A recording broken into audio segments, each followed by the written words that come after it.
Hello and Namaste. Today on 22nd of September, Wipro, one of India's top IT firms, has fired more than 300 employees for moonlighting. Now, even before we kind of debate upon this topic, what does Google actually really define moonlighting as?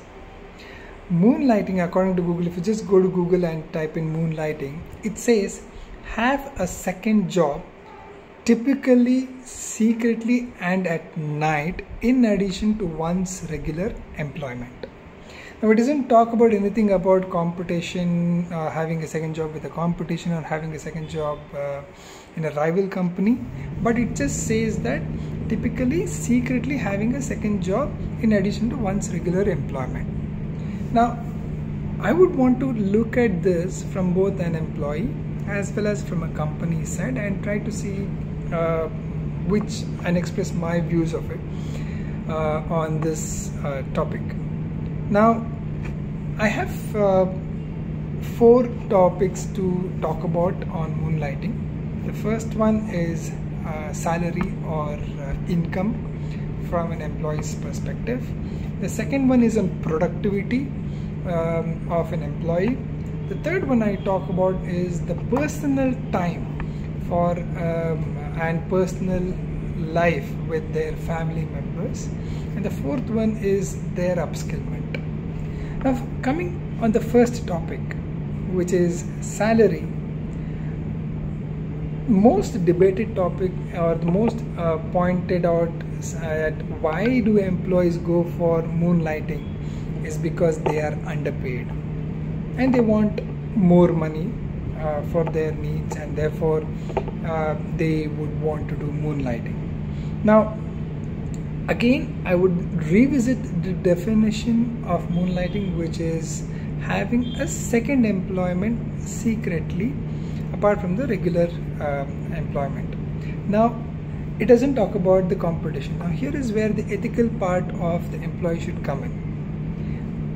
The employee, if they are working for a particular company and there is another rival company which is exactly in that sector of it, the employee should be ethical that they do not work. I mean, freelancing is something which is predominantly available in today's era, when digitally you are able to access someone across the globe and try to talk to them about this expertise that they have. But if you are actually working for 2 rival companies in a parallel time, at the same time, then that's something that the employee would have to rethink. Are they ethically doing that? Because you have access to informations, you have access to the databases, you have access to a lot of things of the employee. Now, coming on the company's perspective, now there is no upper end for an employee. I mean, they would, if they're earning say 10 lakhs today, they would want to do moonlighting to earn 15 lakhs. If they're earning 15 lakhs today, they would want to do moonlighting to get 25 lakhs. So there is no upper limit as such, right? But companies should also revisit their brackets that they've defined for each levels in their organizations, because probably 14-15 years back, a few of these companies used to pay around 3 to 3.5 lakhs for an entry-level job, and that still holds good today. So with all the inflations and other things which most of you would have already seen in certain WhatsApp groups or certain things, is this really correct for a company to still continue to pay that low bracket of salary for the engineers and others who come at that entry level? So a question for either sides, companies as well as for employees, on the part of the salary or the income. Now, the second part which I would want to touch upon from an employee perspective more importantly is on the productivity side. Now, there have been many arguments or many things that I've read saying that as long as the employee is delivering his or her tasks to the company, they shouldn't worry about the productivity of it, right? Now, to an extent it might be true, but what is also very important is that if you are just doing whatever is being told, where is the thinking part of an engineer or an employee coming in here? How do they really go out of their current role or current task, what they all are just being defined? And the employee, say for example 9 to 5, he or she works with a certain company and then goes back home, and 7 o'clock they start working for another company. Where is the time for the employee to really think what better, how better can I do something in my current company? And that's something that the employee should really think about, because he or she has to climb the ladder up and want to become a manager or probably lead a certain department in the coming years.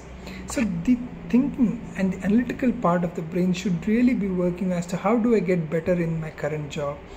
And for that, if you are moonlighting in 2 different companies, 2 different jobs, I don't know how productivity or how productive could an employee think about their jobs.